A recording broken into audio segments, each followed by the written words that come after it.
everyone, so let's move towards our today's topic, which is let's move towards the topic that is thyroid gland part 2.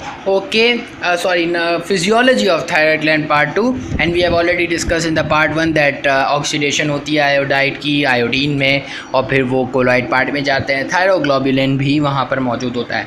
Now the thing is like that in the colloid part of the follicle, the iodine and the thyroglobulin will bind together, and this binding process is called as organification.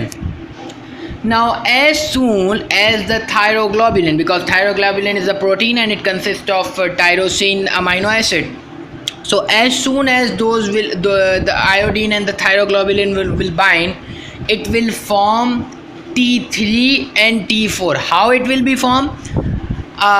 If the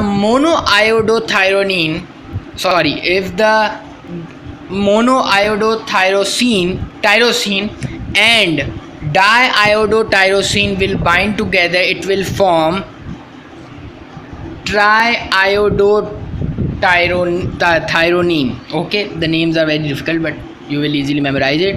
कि मोनोआयोडोटायरोसिन और डाईआयोडोटायरोसिन bind करेंगे तो mono मतलब 1 and die मतलब 2, तो 1 + 2 3 मतलब tri. So you can easily memorise it कि mono plus di is equal to tri. So monoiodotyrosine bind with the diiodotyrosine, it will form triiodotyrosine. And if two diiodotyrosine molecules are joined by themselves, they will form thyroxine, which is T4. Okay, now as soon as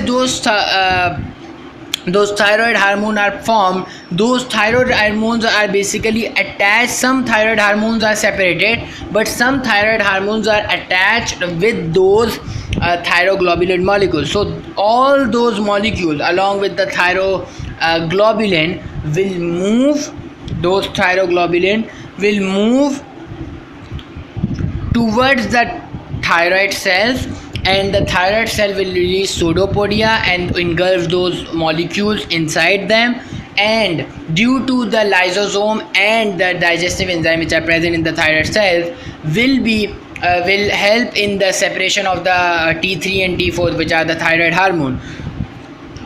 So basically जो separate नहीं हुए होते thyroxine और triiodotyrosine, so वो separate होते हैं due to lysosome and digestive enzyme, and those which are separated before the engulfment process,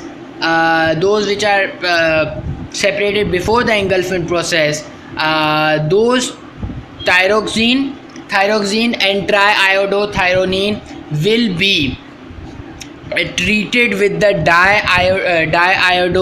deiodinase enzyme, and due to which, if deiodinase enzyme will act on those separated thyroxine and triiodotyrosine, what happened? Iodine will be removed from those molecules and iodine will be recycled. Okay, and thyroglobulin, which is separated from the T3 and T4, will also be recycled. Okay, and those thyroid hormones which are present in the thyroid cell will be released into the blood vessel. Okay, now from the blood vessel it will reaches to the thyroid tissue cells, and whenever they need it in the tissue cell, it will be used time to time. Whenever they need in that area, it will be used in that tissue. And as well as these T3 and T4 hormones will also enter into the liver. Okay, so this was the whole topic of synthesis of the thyroid gland, synthesis of the thyroid hormones, and the whole process how it can be used. And this whole process of the secretion of the thyroid hormone is regulated by a hormone which is called a thyroid stimulating hormone, and that thyroid stimulating hormone is released from the anterior pituitary gland.